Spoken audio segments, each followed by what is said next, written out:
Hello friends, എല്ലാവർക്കും the popcorn എംപയറിലേക്ക് സ്വാഗതം. നമ്മളിന്ന് നിൽക്കുന്നത് ചരിത്രപ്രസിദ്ധമായ പള്ളുരുത്തി അഴകിയകാവ് ക്ഷേത്ര മൈതാനത്താണ്.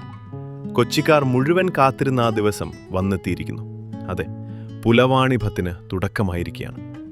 പക്ഷേ ചുറ്റുമൊന്ന് നോക്കൂ. നമ്മൾ സാധാരണ പുലവാണിഭത്തിന് കാണാറുള്ള ആ വലിയ ജനത്തിരക്കോ ബഹളങ്ങളോ ഒന്നും ആയിട്ടില്ല. ക്ഷേത്രമുറ്റം മെല്ലെ ഉണർന്നു വരുന്നതേയുള്ളൂ. കച്ചവടക്കാർ സാധനങ്ങളൊക്കെ നിരത്തി എല്ലാവരെയും വരവേൽക്കാൻ തയ്യാറായി നിൽക്കുകയാണ്. യഥാർത്ഥത്തിൽ തിരക്കില്ലാത്ത ഈ സമയത്ത് വന്നാൽ ഇവിടുത്തെ കാഴ്ചകൾ കുറച്ചുകൂടി വ്യക്തമായി സാവകാശം കണ്ടു നടക്കാം. അപ്പോൾ തിരക്കേറുന്നതിന് മുൻപുള്ള ഈ പുലവാണിഭ കാഴ്ചകളിലേക്ക് നമുക്ക് പോകാം. വീഡിയോ മുഴുവനായി കാണാൻ മറക്കല്ലേ. പരമ്പരാഗതമായ ഇരുമ്പുപണി ആയുധങ്ങളും കത്തികളും ഒക്കെ വിൽക്കുന്ന കടകൾ ഒരു വശത്ത്,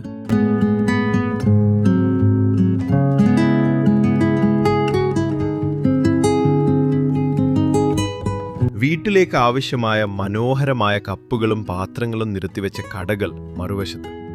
ഇതൊക്കെ കണ്ടു ക്ഷീണിക്കുമ്പോൾ കൊറിക്കാൻ ചൂടൻ പോപ്കോണും സ്നാക്സും വേറെ. സാധാരണ പുലവാണിഭം എന്ന് കേൾക്കുമ്പോൾ തന്നെ ഓർമ്മ വരുന്നത് വലിയ ജനത്തിരക്കാണ്. നടക്കാൻ പോലും പറ്റാത്ത അത്രയും തിരക്ക്. പക്ഷെ നോക്കൂ, ഇപ്പോൾ ഇവിടെ ആളുകൾ വളരെ കുറവാണ്. യഥാർത്ഥത്തിൽ ഷോപ്പിങ്ങിന് വരാൻ പറ്റിയ ബെസ്റ്റ് ടൈമാണിത്. തിക്കും തിരക്കുമില്ലാതെ ഓരോ കടയിലും കയറി സാധനങ്ങൾ എടുത്തു നോക്കി വിലപേശി വാങ്ങാൻ ഇപ്പോൾ നല്ല സൗകര്യമാണ്. രാത്രി 10 മണിയാകുമ്പോഴേക്കും ഇവിടം ജനസാഗരമാകും. അതുകൊണ്ട് ആ ബഹളങ്ങൾ തുടങ്ങുന്നതിന് മുൻപ് ഈ ശാന്തമായ അന്തരീക്ഷം നമുക്ക് മാക്സിമം ആസ്വദിക്കാം. ഈ തിരക്കില്ലാത്തതുകൊണ്ട് മാത്രമാണ് എനിക്ക് ഈ കാഴ്ച ശ്രദ്ധിക്കാൻ പറ്റിയത്. പണ്ടൊക്കെ ഉത്സവപ്പറമ്പുകളിൽ സ്ഥിരം കണ്ടിരുന്ന, എന്നാൽ ഇന്ന് അന്യം നിന്ന് പോകുന്ന കിളിജോത്സ്യമാണിത്. ഈ അമ്മ കൂട് തുറക്കുമ്പോൾ ആ തത്തമ്മ പുറത്തിറങ്ങി വന്ന് നമുക്കുള്ള ചീട്ടെടുക്കും. നമ്മുടെ ഭാവി അതിൽ എഴുതിയിട്ടുണ്ടെന്നാണ് വിശ്വാസം. ഈ ന്യൂജൻ കാലത്തും പഴയ തനിമ ഒട്ടും ചോരാത്ത ഇത്തരം കാഴ്ചകൾ പുലവാണിഭത്തിന് മാത്രമേ കാണാൻ കഴിയൂ. കിളിജോത്സ്യം കഴിഞ്ഞ് കുറച്ച് മുന്നോട്ട് നടന്നാൽ പിന്നെ കാണുന്നത് വേറൊരു ലോകമാണ്. സ്ത്രീകൾക്ക് ഇഷ്ടപ്പെടുന്ന ഫാൻസി ബാഗുകളുടെയും തുണിസഞ്ചികളുടെയും വലിയൊരു കളക്ഷൻ തന്നെയുണ്ട് ഇവിടെ. തിരക്കില്ലാത്തതുകൊണ്ട് ഓരോന്നും എടുത്തു നോക്കി ഡിസൈൻ ഇഷ്ടപ്പെട്ട് സാവകാശം സെലക്ട് ചെയ്യാൻ എന്ത് എളുപ്പമാണെന്നോ. ഇനി കുട്ടികളുമായിട്ടാണ് വരുന്നതെങ്കിൽ അവർക്ക് വേണ്ടിയുള്ള സോഫ്റ്റ് ടോയ്സും പാവകളും നിരത്തി വെച്ചിട്ടുണ്ട്. ഈ താറാവിനെയും ആമയും ഒക്കെ കണ്ടാൽ കുട്ടികൾക്ക് മാത്രമല്ല നമുക്കും ഒന്ന് വാങ്ങിപ്പോകാൻ തോന്നും. ഇതൊക്കെയാണ് പുലവാണിഭത്തിൻ്റെ മറ്റൊരു പ്രത്യേകത. പഴയതും പുതിയതുമെല്ലാം ഒരിടത്ത്.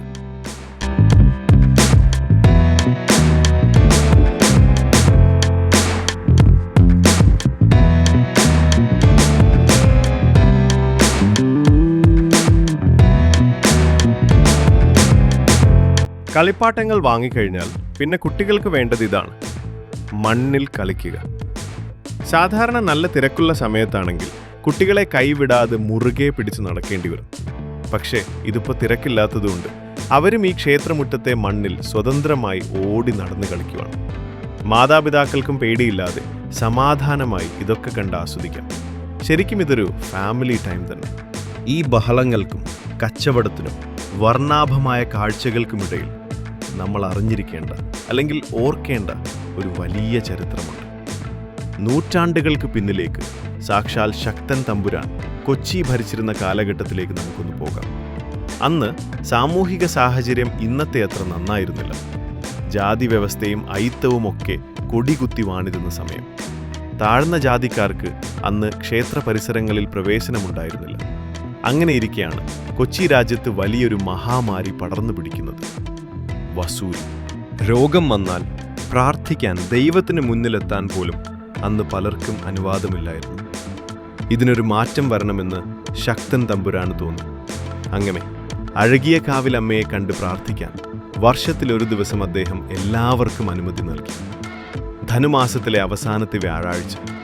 പക്ഷേ വെറും കൈയോടെ വരാൻ അവർ തയ്യാറല്ലായിരുന്നു. തങ്ങൾ കഷ്ടപ്പെട്ടുണ്ടാക്കിയ പായകളും കുട്ടകളും മുറങ്ങളും കൃഷിയിടത്തിലുണ്ടായ വിളകളുമൊക്കെ ആയിട്ടാണ് അവർ ക്ഷേത്രമുറ്റത്തേക്ക് വന്നത്. പ്രാർത്ഥനയ്ക്ക് ശേഷം തങ്ങൾ കൊണ്ടുവന്ന സാധനങ്ങൾ അവിടെ വെച്ച് പരസ്പരം കൈമാറാനും വിൽക്കാനും തുടങ്ങി. പണം കൊടുത്തുള്ള കച്ചവടത്തേക്കാൾ അന്ന് അതൊരു ബാർത്തർ സമ്പ്രദായം പോലെയായിരുന്നു. പുലയരുടെ വാണിഭം എന്ന് അന്ന് വിളിച്ചിരുന്ന ആ ഒത്തുചേരലാണ് കാലം മാറിയപ്പോൾ നാവിൻ തുമ്പിൽ ലോപിച്ച് പുലവാണിഭം എന്നായി മാറിയത്. ഇന്ന് നോക്കൂ, ഇവിടെ ജാതിയോ മതമോ ഒന്നുമില്ല, എല്ലാവരും ഒന്നാണ്. പക്ഷെ ഇന്നും പ്ലാസ്റ്റിക് സാധനങ്ങൾക്കിടയിലും ഈ പായകളും മൺപാത്രങ്ങളും തലയുയർത്തി നിൽക്കുന്നത് ആ പഴയ അതിജീവനത്തിന്റെ ഓർമ്മപ്പെടുത്തൽ കൂടിയാണ്.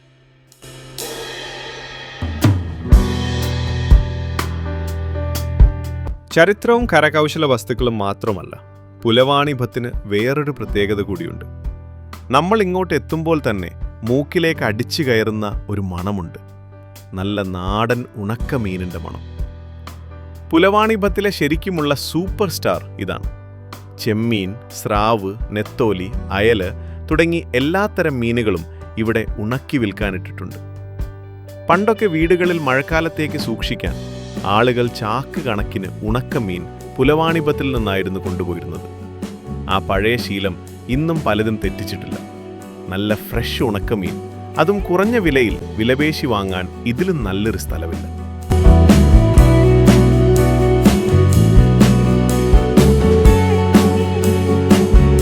നോക്കൂ, ഉപ്പേരി, മുറുക്ക്, പക്കാവട, മിക്സ്ചർ, അങ്ങനെ എണ്ണ പലഹാരങ്ങളുടെ ഒരു മല തന്നെയുണ്ട് ഇവിടെ. പിന്നെ ആ കാണുന്ന കളർഫുൾ ബോക്സുകൾ നല്ല നാടൻ ഹൽവയും ജെല്ലി മിഠായികളുമാണ്. പുലവാണിഭത്തിന് വന്നാൽ ഇതൊന്നും വാങ്ങാതെ മടങ്ങാൻ പറ്റില്ല. വൈകുന്നേരത്തെ ചായക്കുള്ള വകയും വീട്ടിലേക്കുള്ള കുറിക്കാൻ വകയും മൊത്തം ഇവിടുന്ന് തന്നെ സെറ്റാക്കാം.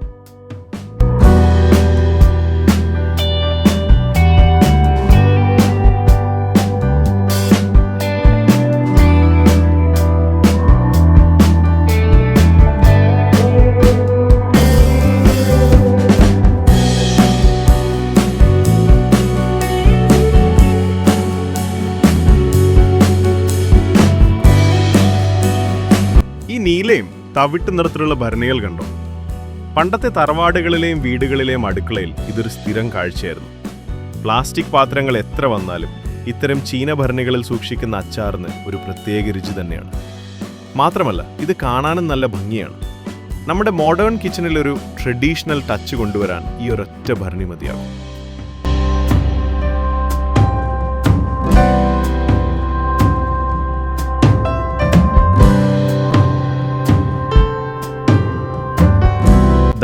ഇവിടെ വലിയൊരു ആൾക്കൂട്ടം കാണുന്നു കണ്ടോ? മറ്റൊന്നുമല്ല, നമ്മുടെ പഴയ റിങ്ങേറി കളി തന്നെ. ഉത്സവ പറമ്പുകളിലെ ആവേശം മുഴുവൻ ഇവിടെ കാണാം. കുട്ടികൾ മാത്രമല്ല, മുതിർന്നവരും ഇവിടെ മത്സരിച്ചാണ് റിങ് എറിയുന്നത്. നമ്മുടെ ഉന്നമൊന്ന് പരീക്ഷിക്കാൻ പറ്റിയ സ്ഥലമാണിത്. റിങ് കൃത്യമായി വീണാൽ സമ്മാനം ഉറപ്പ്. അത് ചെറിയൊരു സോപ്പോ പൗഡറോ ആണെങ്കിൽ പോലും നമ്മൾ എറിഞ്ഞു നേടുന്ന ആ സമ്മാനത്തിന് ഒരു പ്രത്യേക സന്തോഷമുണ്ട്. റിങ് എറിഞ്ഞു കഴിഞ്ഞ് നേരെ വന്നത് ഇങ്ങോട്ടേക്കാണ്, ലേഡീസ് ഫാൻസി ഐറ്റംസിൻ്റെ അടുത്തേക്ക്. ഇതാ കണ്ടില്ലേ, കക്ഷിയുടെ ഫുൾ ബിസിയാണ്. വള വേണോ, മാല വേണോ, ക്ലിപ്പ് വേണോ, ആകെ കൺഫ്യൂഷനിലാണ് ആൾ. ഇത്രയും നേരം നമ്മൾ കണ്ട കാഴ്ചകളൊക്കെ ചുമ്മാ ട്രെയിലർ. ശരിക്കുമുള്ള സിനിമ ഇപ്പോഴാണ് തുടങ്ങിയത്. എൻ്റെ പോക്കറ്റ് കാലിയാക്കാനുള്ള സകല പ്ലാനും സെറ്റ് ചെയ്താണ് മോളിൽ നിൽപ്പ്. നോക്കിക്കോ, ഇനി എങ്ങോട്ട് ബില്ലിൻ്റെ ഘോഷയാത്രയായിരിക്കും.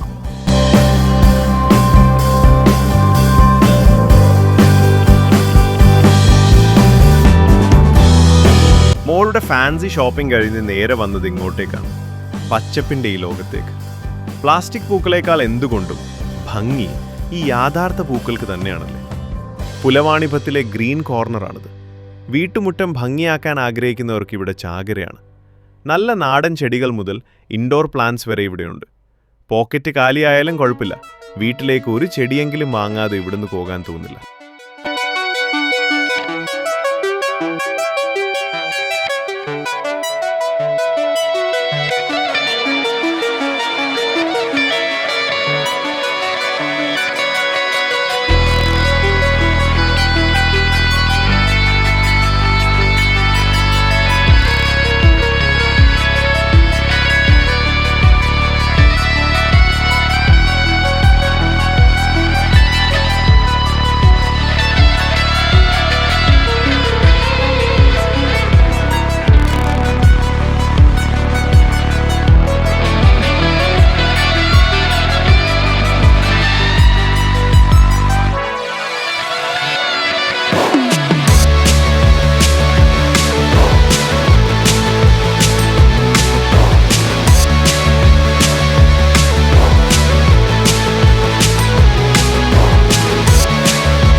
പൂക്കളുടെയൊക്കെ ഭംഗിയും കളവും കണ്ടാൽ നമ്മൾ ഊട്ടിയിലെ ബൊട്ടാണിക്കൽ ഗാർഡനിൽ എത്തിയോ എന്ന് സംശയിച്ചു പോകും. പക്ഷെ തെറ്റിദ്ധരിക്കേണ്ട, ഇത് ഊട്ടിയല്ല, നമ്മുടെ സ്വന്തം കൊച്ചിയിലെ പുലവാണിഭമാണ്. നഴ്സറികളിൽ പോലും ഇത്രയും വെറൈറ്റി കളക്ഷൻ ഒന്നിച്ച് കാണാറില്ല. വീട്ടുമുറ്റത്ത് ഒരു പൂന്തോട്ടമുണ്ടാക്കാൻ ആഗ്രഹമുള്ളവർക്ക് ധൈര്യമായി ഇങ്ങോട്ട് പോരാം. ഊട്ടിയിലെ തണുപ്പില്ലെന്നേ ഉള്ളൂ, കാഴ്ചയിൽ ഇത് ഊട്ടി തന്നെ. അത്രയ്ക്ക് മനോഹരമാണ് ഈ കാഴ്ച.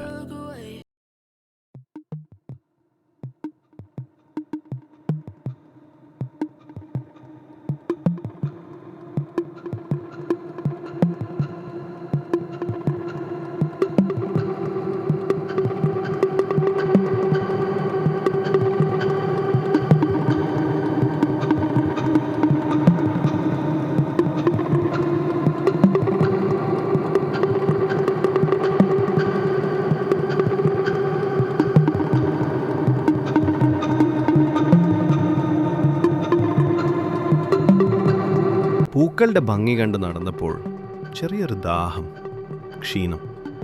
അപ്പോഴാണ് ഈ കാഴ്ച കണ്ടത്. നല്ല നാടൻ കരിമ്പ്, അത് അപ്പോൾ തന്നെ ചതച്ചെടുക്കുന്ന നല്ല തണുത്ത കരിമ്പിൻ ജ്യൂസ്. ആഹാ, കുടിച്ചാൽ തന്നെ ശരീരത്തിനൊരു ഉന്മേഷമാണ്. നടന്നു തീർത്ത ക്ഷീണമൊക്കെ പമ്പ കിടക്കും.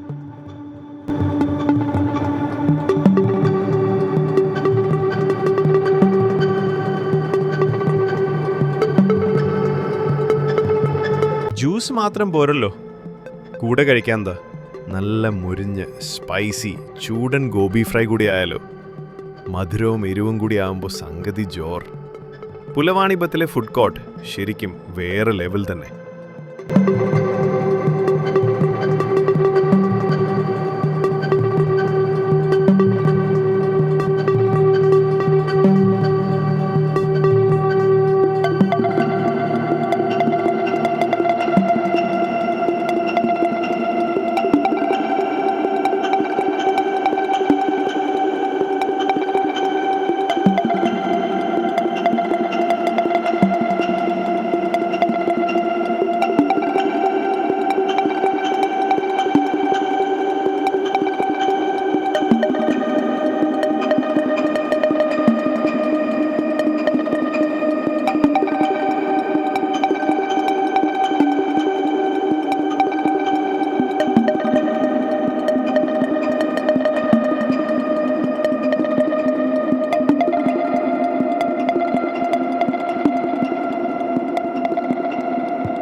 കാഴ്ചകൾ കണ്ടു, ചരിത്രം പഠിച്ചു, വയറ് നിറയെ ഭക്ഷണവും കഴിച്ചു.